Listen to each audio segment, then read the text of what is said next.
Good afternoon, everybody. This is your favorite realtor, Alex Wolking with Keller Williams, Chicago, Lincoln Park. I am, as part of my series, bringing you all my friends to introduce you to them, have you meet them. I wanted to share one of my very close friends and referral partners. He does an amazing job, Christopher Hubbard with Hubbard Design Group. He is one of the hands down, maybe I'm a little biased, but best designers in the city of Chicago.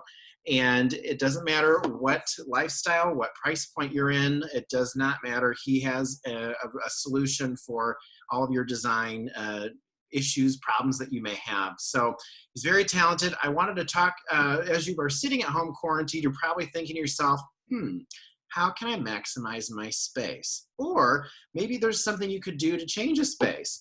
So Christopher Hubbard, thank you so much for joining us today, and thank you for sharing your expertise. My pleasure. Yeah, I'm happy to be here. Wonderful. Well, Christopher, just to get started, tell me a little bit about what is happening in your world.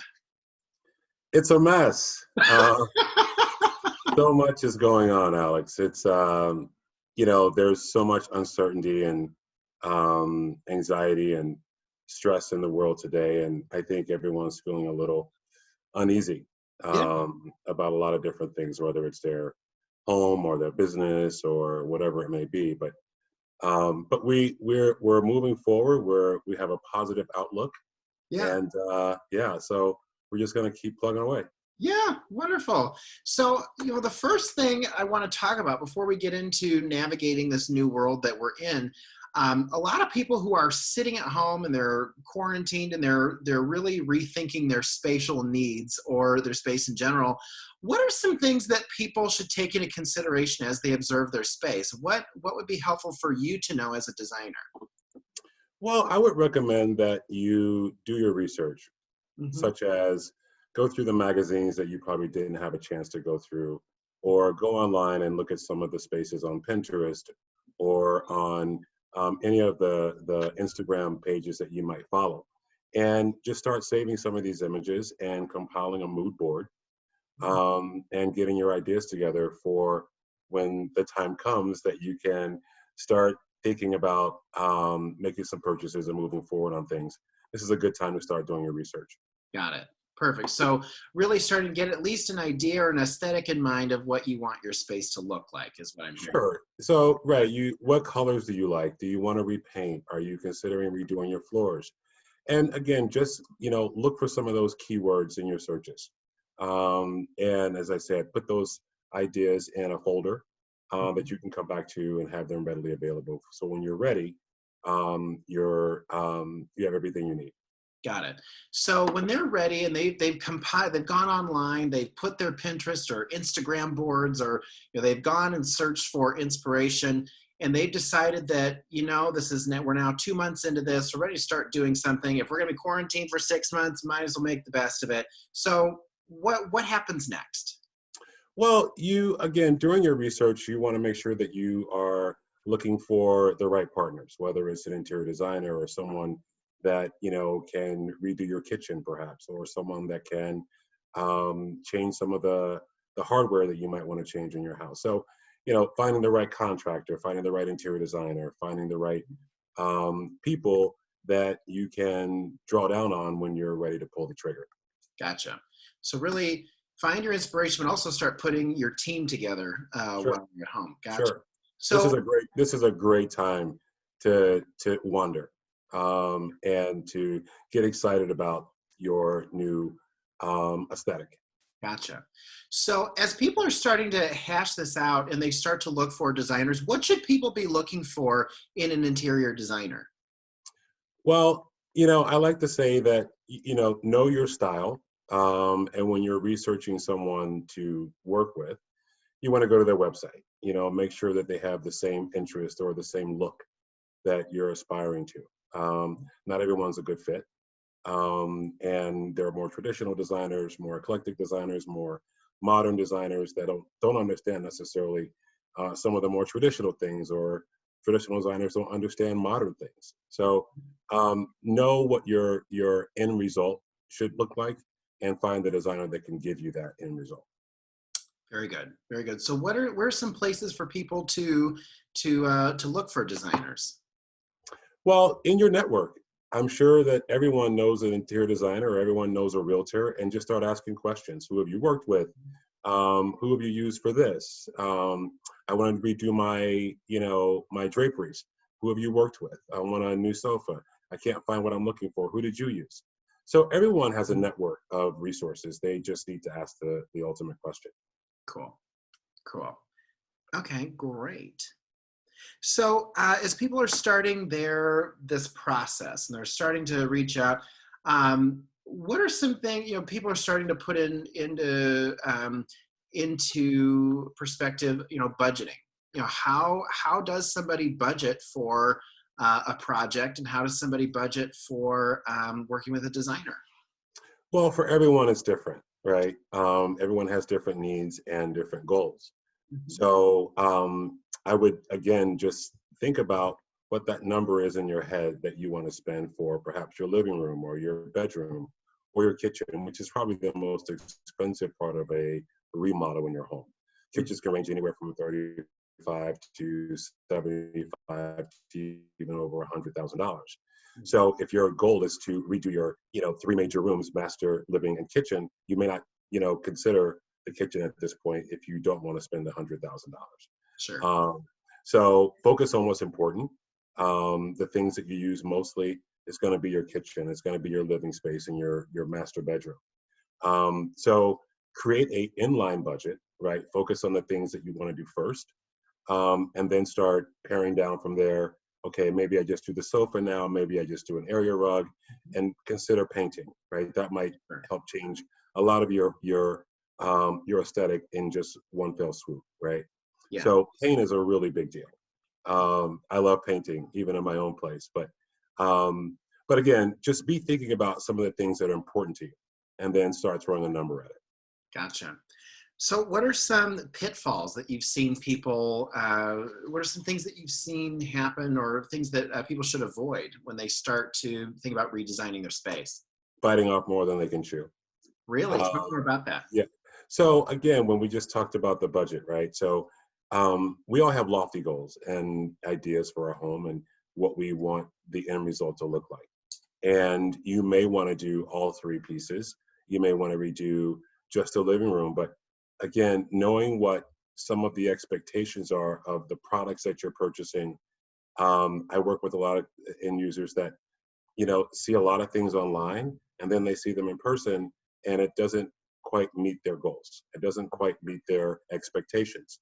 So instead of spending 3,000 on a sofa from some notable furniture stores, they have to spend a little bit more, maybe 6 to 7,000, to really get the sofa that they want. So again, when you're budgeting, there may be a high number that you come in at, and then of course we can make sure that those numbers align with your end result. So for instance, your coffee table doesn't have to be 6,000. It could be 2,500. Your sofa doesn't have to be 7,000. It could be 6,000. So we try to find ways to plug in items within your budget. So your key components, again, are going to be your sofa. It's going to be your media center. It might even be your coffee table. Again, depending upon what your key needs are. But just know that you're not always going to find what you're looking for the first time around, and you may have to spend a little more to get what you really want. Gotcha. Gotcha. Great. Taking some notes here just to abbreviate.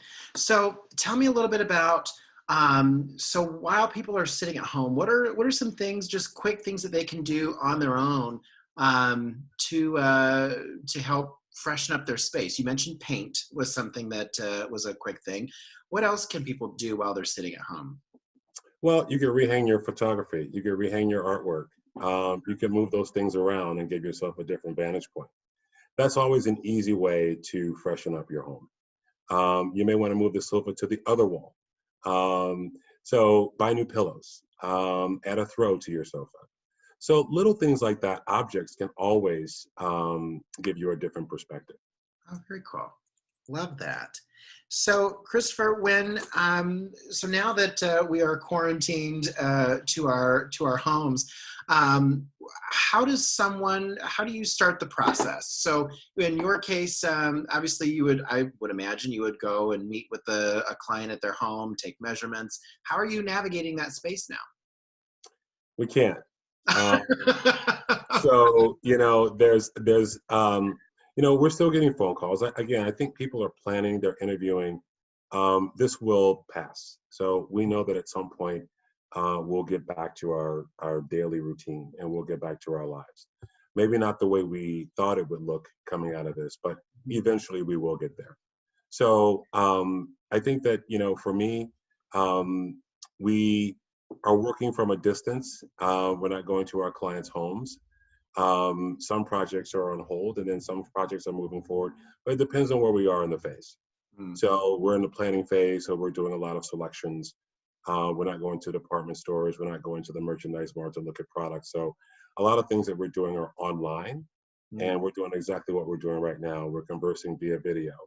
We're conversing over the phone and text, and we're still getting things done. But it's very difficult in our business to execute a project because a lot of what we do is very tactile. Mm-hmm. So the fabrics, the finishes, to see it in person is much different than to see something online.